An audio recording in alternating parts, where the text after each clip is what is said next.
Unaware her husband had just secured a 40mm contract, she rushed to divorce him so she could marry her lover. But the moment she learned what she'd walked away from, her perfect plan began to unravel in public. Okay, Reddit, buckle up because I need to spill. I'm Sophia, 38, and honestly, typing that number feels heavier than usual right now. My world, for as long as I can remember, revolved around a very specific kind of order. Not just any order, but the meticulous, undeniable logic of numbers. Spreadsheets were my canvas, balance sheets my masterpieces.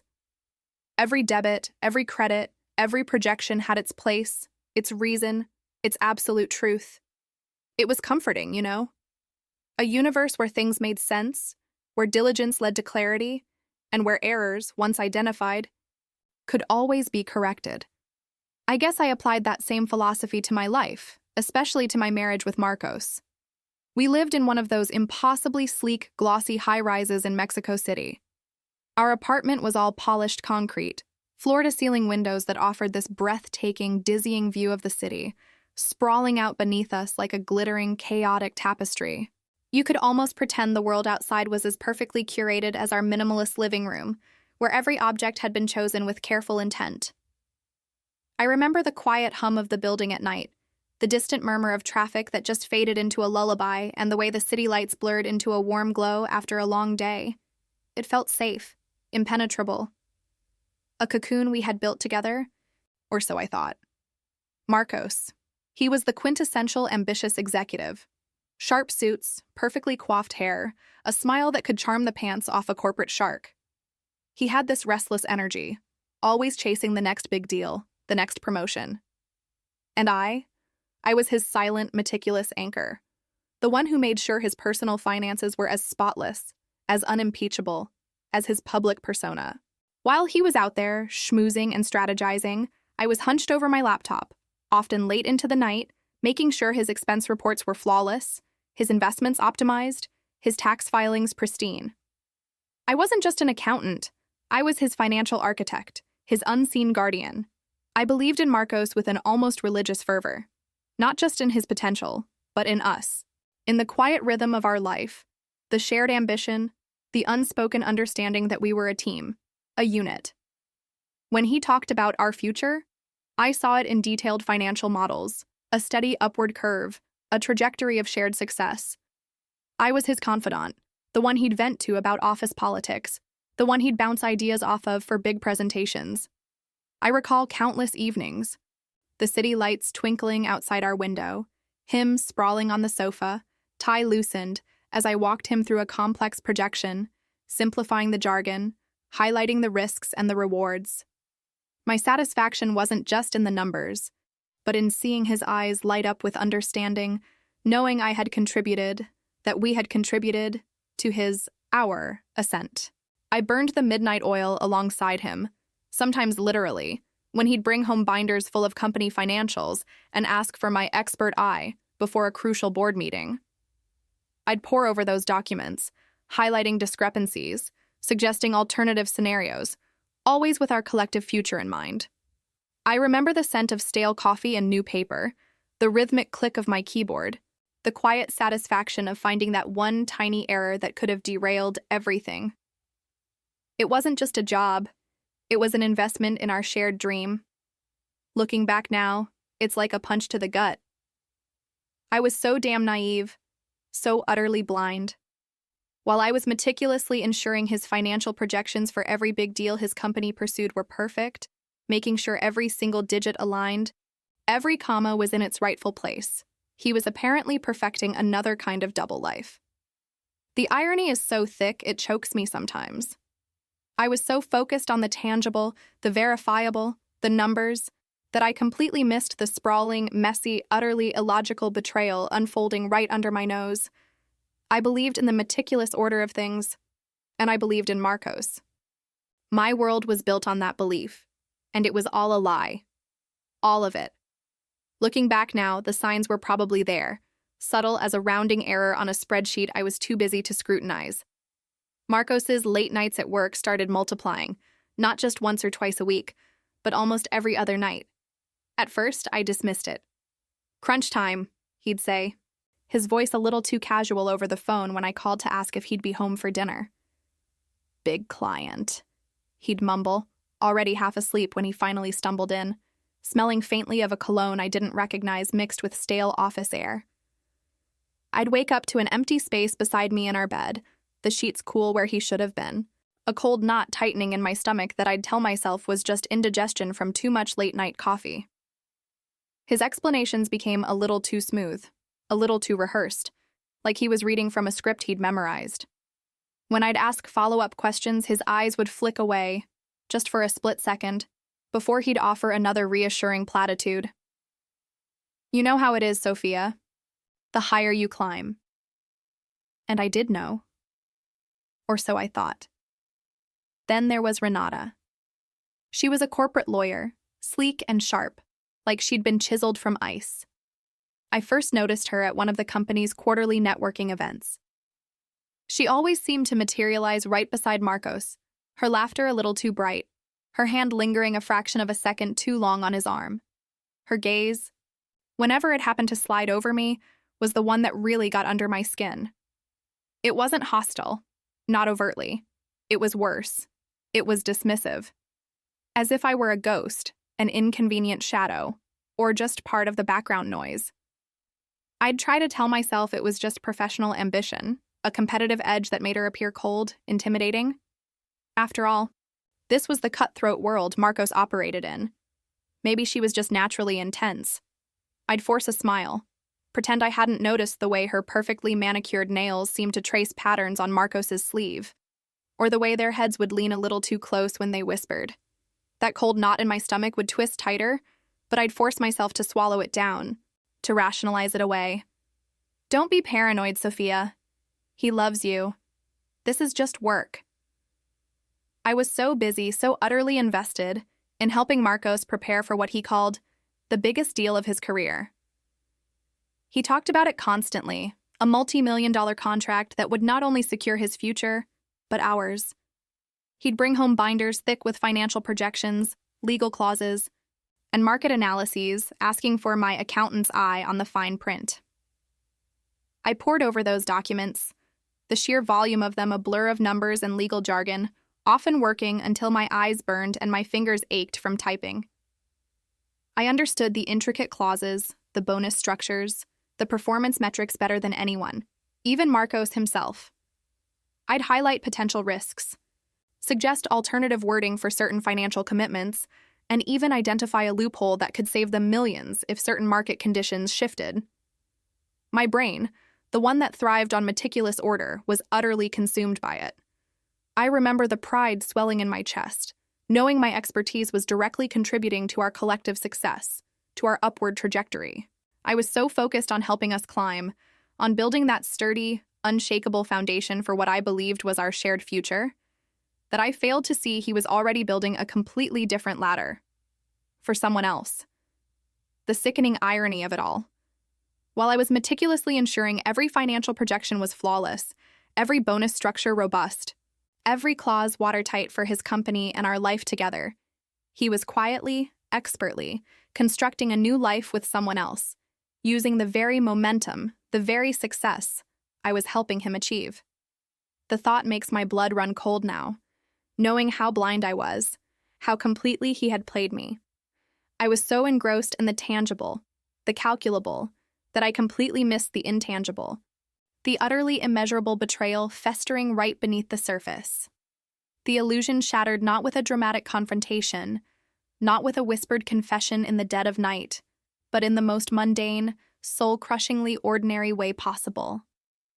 It was a Tuesday morning. I remember every detail with a clarity that still makes my stomach churn. The scent of freshly brewed Mexican coffee was filling our kitchen, the morning light pouring in through the floor-to-ceiling windows, turning the polished concrete counter to a warm gray. Marcos was rushing as usual, tying his tie, grabbing his briefcase, already mentally halfway out the door. He'd left his phone on the kitchen island, face up, right next to my half-empty coffee cup. A notification popped up, glowing bright against the sleek screen. It was Renata's name. My heart, which had been beating to the rhythm of our usual morning routine, stumbled, then dropped into my stomach with a sickening thud. The message itself wasn't even overtly explicit, but it was intimate, undeniable, a knife twisting slow and deep. Can't wait for our upgrade, my love. Soon. No more hiding. Upgrade. The word echoed in my head, mocking me. My hands started to tremble, the ceramic mug in my grip suddenly heavy, dangerously close to slipping.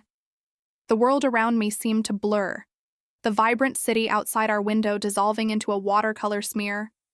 All the little signs, the late nights, the averted gazes, the almost imperceptible changes in his scent, they all crashed down on me, coalescing into a single, undeniable, brutal truth.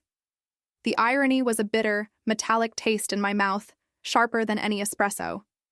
Just days before, I had spent weeks drowning in his company's financial projections, my eyes burning from staring at columns of numbers, my brain aching from deciphering complex legal jargon. I was fully, intimately aware of the magnitude of the contract they were chasing, the multi-million-dollar deal that was going to propel Marcos's career, secure our future. I had meticulously reviewed every single clause, every bonus structure, every contingency. I knew exactly what that contract meant for him, and by extension, for us. And while I was perfecting his path to this colossal success, he was already planning his upgrade with someone else, using the very foundation I had helped him lay. It felt like I had spent months building a magnificent, intricate bridge, only for him to walk across it and then torch it behind him, leaving me stranded. A month later, the inevitable conversation happened. It was after dinner, the silence in our apartment thick and suffocating, broken only by the distant hum of the city. He sat opposite me on our impossibly sleek sofa, his posture stiff, his eyes avoiding mine. The words he used were clipped, rehearsed, almost clinical. I'm leaving, Sophia. I've fallen in love with someone else, someone who understands my world. He said it so casually, as if my world wasn't something we had built together, brick by painstaking brick, spreadsheet by painstaking spreadsheet. As if I hadn't been the one who understood his world better than anyone, who had helped him navigate its treacherous waters, who had ensured his public persona was flawless and his private finances impeccable. My mind, even in that moment of crushing heartbreak, was racing. A cold, analytical part of me was already connecting the dots, pulling up mental images of the contract clauses I had memorized. He spoke of falling in love, of understanding his world, but what he conspicuously, arrogantly, devastatingly left out, both from me and, I would later realize, from Renata, was the bombshell. His company had just officially secured that colossal 40mm contract. And a significant portion of his bonus, and critically, his position as a senior executive, was tied to very specific clauses around marital stability and discretion. I knew with a certainty that chilled me to the bone that initiating a divorce for personal reasons related to infidelity, particularly right after such a major deal, was a huge, career-threatening red flag according to the very fine print I had reviewed. He was walking away from our marriage, discarding me like a used spreadsheet, but in his arrogance, he was risking far, far more than just me. He was risking his entire future, the one I had helped him build. And he had no idea. The bitter knowledge was a burning ember in my chest, a terrible secret I held tight, even as my world crumbled around me. The humiliation was a physical ache, a raw, burning sensation that settled deep in my chest, right behind my sternum, making every breath feel shallow and sharp. It wasn't just emotional pain, it was visceral, like I'd been gutted. I felt utterly disposable, like all our shared history, our quiet moments, our years of building something together, could simply be erased, replaced by a younger dress and a fresher perfume. The thought of Renata, with her sleek, sharp edges, stepping into my life, into my apartment, into my future with Marcos, made my stomach clench so hard I sometimes felt nauseous. It was an insult not just to my heart, but to my very being, to the intelligent, loyal woman I had always strived to be. He had treated me like an outdated piece of software, easily discarded for a newer model, a shinier interface. A part of me, the old Sophia, the loyal, spreadsheet-driven part that still believed in order and fairness, wanted to warn him. My mind, even in the haze of betrayal, kept replaying those specific morality and stability clauses I'd meticulously reviewed in the contract. I knew what walking away, especially under these circumstances, truly cost him. It wasn't just about me anymore. It was about his entire career, his public image, the very foundation of his professional life that I had helped him meticulously construct. It was a strange, almost perverse instinct, this urge to protect him, even as he tore my world apart, like a doctor wanting to save a patient who had just stabbed them. I could see the cliff edge he was unknowingly hurtling towards, and the logical, almost maternal part of me wanted to scream a warning. But then another, darker part, hardened by the acid of his betrayal and Renata's smug messages, would rear its head. This part didn't want to warn him. It wanted to watch him learn that lesson the hard way. It wanted him to feel a fraction of the searing pain and utter humiliation he had so casually inflicted upon me. The quiet voice of reason would be drowned out by the echo of "Upgrade, my love," and the image of his averted eyes when he told me he'd fallen in love with someone who understood his world. Understood his world. I built his world. The anger was a slow burn, simmering beneath the surface, occasionally flaring up into a white-hot rage that left me trembling. The breaking point, the moment that solidified the shift from heartbroken victim to something else entirely, arrived in the most unremarkable yet utterly soul-crushing setting. A cold, echoing parking garage beneath one of the city's many corporate towers. It was late afternoon, a few weeks after Marcos had delivered his devastating news. I was leaving my office, still trying to piece together the fragments of my life, trying to find a new rhythm in the jarring silence of my now empty evenings. The fluorescent lights hummed overhead, casting a sickly yellow glow on the concrete pillars, and the air was thick with the faint smell of exhaust fumes and dampness. My own car, a modest sedan that had always suited our practical needs, seemed to shrink in comparison to the gleaming SUVs and luxury sedans parked around it. As I walked towards my spot, my footsteps echoing unnaturally loud in the vast space, I heard a voice. It was high-pitched, a little too loud, and instantly recognizable. Renata. My breath hitched in my throat. I instinctively ducked behind a large pillar, my heart hammering against my ribs, a cold dread washing over me. I peered around the edge, and there she was, standing beside Marcos's sleek black executive car, the one I had helped him budget for. I had helped him justify as a business expense. She was on her phone, her back mostly to me, her body language radiating a sickening confidence. "Oh, absolutely," she practically purred into the phone, her voice reverberating off the concrete walls. "He's just dragging his feet a little on the paperwork, but honestly, it's just a formality now. He's already moved most of his stuff. Can you believe it? Finally, I can properly upgrade my lifestyle. No more hiding in the shadows, waiting for crumbs. This contract is going to change everything for us, darling. Think of the places we'll go, the things we'll buy. So glad he finally saw the light and got rid of that old baggage." She punctuated her statement with a light, dismissive laugh, a sound that drilled directly into my skull, twisting the knife in my gut. Old baggage. That was me. The woman who had given him years, loyalty, expertise, who had literally secured the financial bedrock for the very upgrade she was so gleefully anticipating. The word upgrade echoed her text message, now spoken aloud, dripping with self-satisfaction and casual cruelty. In that moment, something inside me snapped. The last flicker of the warn him Sophia was extinguished, replaced by an icy, unwavering resolve. My fists clenched so tightly my nails dug into my palms. The humiliation, the pain, the betrayal, it all coalesced into a fierce, cold determination. Renata's mocking laughter about her imminent upgrade solidified something dark and powerful within me. If she wanted an upgrade, I decided, standing there in the cold, echoing silence of that parking garage, I would make damn sure she understood exactly what a downgrade could mean. Not for me, but for them. And I knew exactly how to deliver it, using the very rules I had helped Marcos understand, rules he had so carelessly dismissed. My mind, an accountant's mind, quickly went to work. The surge of pure, unadulterated rage I felt in that parking garage, hearing Renata's smug laughter, it didn't dissipate. Instead, it sharpened, crystallizing into a cold, diamond-hard resolve. It was like a switch flipped. The emotional, heartbroken Sophia retreated, and the meticulous, problem-solving professional took over. My brain, which had spent years dissecting complex financial documents for Marcos's benefit, now began to dissect his downfall with chilling precision. Every single detail of that 40M contract, the one I had helped him secure, flashed through my memory. Every clause, every subsection, every potential loophole. Marcos, in his typical executive arrogance and chaotic last-minute approach, had occasionally used my work laptop and my personal email to send draft documents or review sensitive files when he was too busy or his own devices were acting up.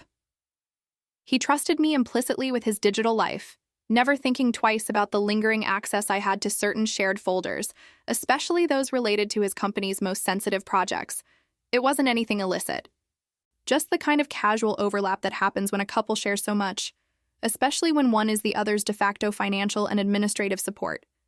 It meant I had residual access to certain crucial contract details, not just for the big 40M deal, but for the company's overarching policies regarding executive conduct. I wasn't going to forge anything, manipulate numbers, or invent false accusations. That wasn't my style, nor was it ethical, and frankly, I didn't need to. The truth and the existing rules were enough. I would simply ensure those rules were applied. My first move was quiet, deliberate. I reached out to his company's CFO, a man named Ricardo. Ricardo was a no-nonsense type, sharp as a tack, and crucially, he genuinely respected my work. Over the years, I'd collaborated with him on various projects for Marcos, often clarifying complex financial models or spotting discrepancies that even his own team had missed. He knew I was good, that I was thorough. I scheduled a discreet meeting, framing it as a professional courtesy, a catch-up over coffee. My heart hammered against my ribs the entire time, but my exterior was calm, composed, the picture of professional concern. We met at a quiet cafe, far from our usual haunts. The clatter of coffee cups, the hushed murmur of other conversations, provided a strange, almost cinematic backdrop to what I was about to do. I ordered an espresso, my hands steady as I brought the cup to my lips, though my insides felt like a churning tempest. After some polite small talk about market trends and the latest fiscal reports, I casually brought up the new 40M contract, praising its magnitude and the foresight of the legal team. Ricardo beamed, taking credit where it was due. Then, with feigned concern, my voice modulated to convey a slight professional worry, I said, "You know, Ricardo, while reviewing some of the standard executive contracts recently, just out of professional curiosity, I couldn't help but notice how important the morality and marital stability clauses are, especially for such high-profile positions. With a deal this significant and the company's reputation on the line, wouldn't it be wise to ensure that language is absolutely ironclad? Just for clarity, to protect the company's interests against any unforeseen personal issues that could reflect poorly." I didn't mention Marcos by name. I didn't have to. The words hung in the air, weighted with unspoken implications. Ricardo, being the astute CFO he was, immediately picked up on it. His eyes, sharp and intelligent, narrowed just slightly. He knew Marcos's reputation. His recent erratic behavior, the whispers that had started circulating, faint as they were. He knew I was Marcos's wife. He didn't ask direct questions, and I offered no direct answers about Marcos's personal life. I simply presented it as a proactive, professional recommendation from a former colleague who understood the intricate dance between executive conduct and corporate image. "It's just good governance, isn't it?" I added, offering a slight, reassuring smile, especially when so much is at stake. He nodded slowly, a thoughtful expression on his face. "You're right, Sophia, absolutely. A deal of this magnitude requires absolute certainty. We can't afford any distractions or reputational risks, especially now. I'll have legal review it. Thanks for the heads up." He genuinely believed I was looking out for the company. And in a twisted way, I was. I was ensuring that the company's rules I had helped Marcos understand, would be enforced. What Marcos and Renata didn't know, couldn't possibly have known, was the ripple effect of that discreet conversation. Ricardo, concerned about potential vulnerabilities, immediately flagged it with the legal department. They, in turn, reviewed the existing morality and stability clauses, agreed they could be strengthened, and drafted an addendum. This addendum explicitly tightened the language, making it unequivocally clear that a divorce initiated for personal reasons, involving infidelity, leading to negative publicity or reputational damage, would not only freeze a significant portion of an executive's bonus, but could also trigger a review of their position, potentially leading to reassignment or even termination.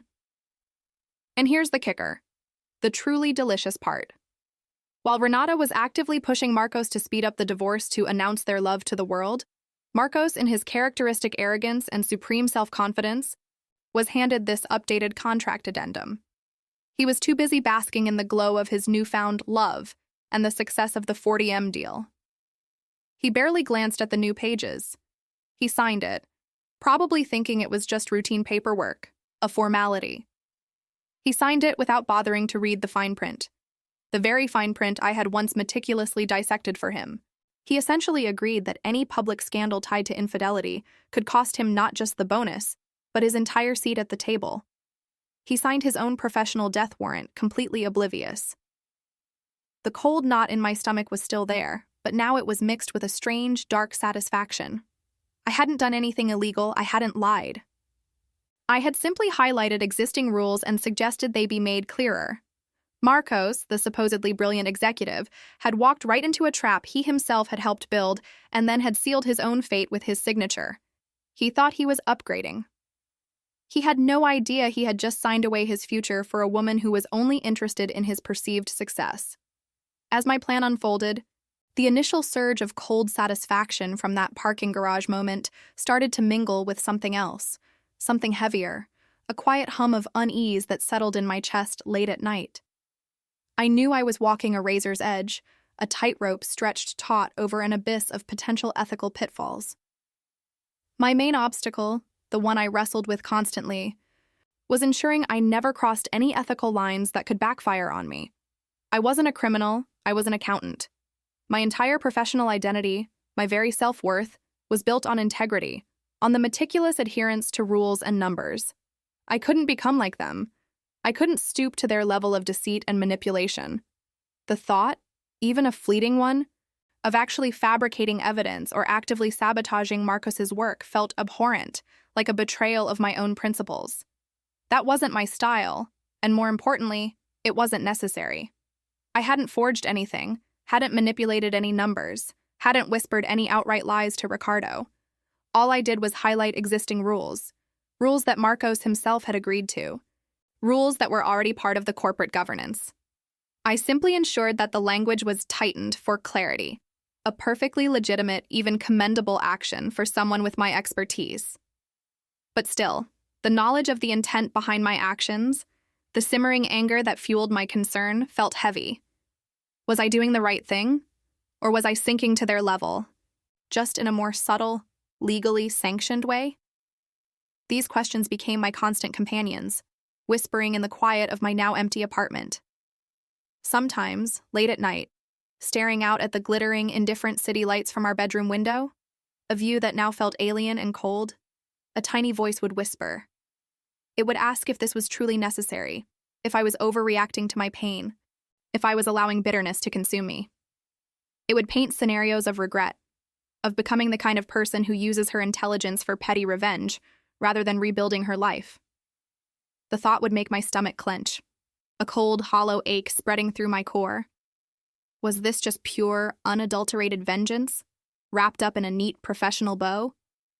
But then, just as quickly, another feeling would rise up, a familiar burning heat behind my eyes. I'd remember Renata's sneering laughter in that parking garage, her voice dripping with self-satisfaction as she called me old baggage. The casual, brutal dismissal of everything we had built, everything I had built. I'd recall Marcos's stiff, rehearsed words. Fallen in love with someone who understood his world. As if I hadn't spent years meticulously understanding, supporting, and even constructing that very world for him. The sheer audacity of them, trying to build their new, upgraded life on the very foundation I had helped him secure, using the momentum I had helped create. It wasn't just about the money or the career. It was the ultimate insult, a slap in the face to my loyalty, my intelligence, my very identity. That anger, that profound sense of injustice would solidify my resolve. I reminded myself over and over that I wasn't actively doing anything to him, I wasn't framing him for embezzlement or planting false evidence. I was simply ensuring he faced the natural, contractually obligated consequences of his own choices. He chose to cheat. He chose to lie. He chose to initiate a divorce for personal reasons, right after securing a massive deal where marital stability was a key clause. He chose to sign a contract addendum without bothering to read the fine print, the very fine print I had helped him understand in previous versions. He, as a supposedly smart, high-powered executive, should have understood the rules of the game he was playing. He had been careless, arrogant, and utterly disrespectful of the woman who had protected his professional image for years. The knot in my stomach would loosen slightly, replaced by a colder, firmer resolve. It wasn't vengeance, I'd tell myself, staring at my reflection in the darkened window, a stranger with tired eyes looking back. It was justice. It was holding him accountable to the very standards he professed to uphold, the very contracts he signed. It was making sure that the meticulous order I believed in, the one where actions had consequences, finally asserted itself. And if that consequence happened to hit him and Renata exactly where it hurt, their carefully constructed image of success and upgraded luxury, then maybe, just maybe, that was a fair price for the old baggage they had so casually discarded. The doubt never fully disappeared, but it quieted, replaced by a steely determination to see this through, to see the rules, my rules, finally applied. The climax, the moment I had both dreaded and anticipated with a cold, simmering intensity, arrived at the first big company event after the 40M deal officially closed. It was a gala, one of those ridiculously opulent affairs held in a grand ballroom, all sparkling chandeliers, hushed chatter, and the clinking of champagne flutes. Marcos, of course, was expected to be front and center, basking in his triumph. And there she was, exactly as I expected, on his arm. Renata. She was a vision in a shimmering gown, all confidence and diamonds, radiating the smug aura of the soon-to-be new Mrs. Executive. Her head was held high, a self-satisfied smile playing on her lips as she surveyed the room, clearly envisioning her imminent upgrade playing out in public. My heart, against my will, gave a little lurch, but then the cold resolve I'd cultivated settled back in. I observed them from a discreet distance, a ghost in my own former life, my presence utterly unnoticed by either of them. The CEO took the stage, his voice booming with congratulations for the team behind the massive contract. He gave a warm, effusive speech, praising the collective effort, the foresight, the strategic brilliance. Then, almost imperceptibly, his tone shifted. He casually pivoted to mention how much the company valued family stability and discretion among its senior leadership, especially after a few concerning rumors had surfaced that could potentially impact public perception. He emphasized the importance of maintaining an impeccable image, not just professionally, but personally, to protect shareholder value. The words were delivered with a practiced smile, but they hung in the air, heavy and pointed, like an arrow aimed true. The air in the ballroom shifted instantly. It was subtle, a collective intake of breath, a sudden drop in the background murmur. Champagne flutes paused halfway to lips. Everyone's eyes, previously fixed on the CEO, subtly, almost imperceptibly, drifted. Not to me, thank God. They drifted to Marcos and Renata, who were standing a little too close to the front, their smiles slowly, painfully, dissolving. I watched Renata's face, usually so composed, crumple just a fraction. Marcos, who had been preening seconds before, suddenly looked ashen, a cold sweat breaking out on his brow. He finally understood. The rules, my rules, then, the legal director, a stern woman with an uncanny ability to sniff out corporate risk, who had been fully briefed by Ricardo, made her move. She approached Marcos with a deceptively friendly smile, her eyes unreadable. She pulled him aside, just a few feet from where Renata stood, close enough for several key colleagues, and certainly Renata, to hear her next words. "Marcos," she began, her voice low but carrying with unnerving clarity in the sudden quiet. "We need to have a serious chat about the new addendum to your contract, specifically the expanded morality clause. You really should have read that morality clause, Marcos. It's quite explicit about personal conduct and public image, especially after such a significant deal. And the board takes these things very seriously. She paused, letting the words sink in, then added almost as an afterthought, especially when combined with, shall we say, extramarital complications that become public. The color drained from Marcos's face entirely. He swayed slightly, like he'd been punched. Renata, who had been trying to pretend she hadn't heard, finally snapped her head around, her eyes wide with a dawning horror. Her upgrade vanished into thin air, replaced by a look of utter disbelief, then cold fury as she realized the full weight of the legal director's words. The diamonds on her dress suddenly seemed to mock her. The whispers started almost immediately, not subtle anymore, but hushed and incredulous, rippling through the room. Marcos's perfect plan, his carefully constructed double life, had unraveled in public, in front of his peers, his superiors, and the woman who thought she was about to secure her future. A week later, the official news came down, delivered with corporate precision.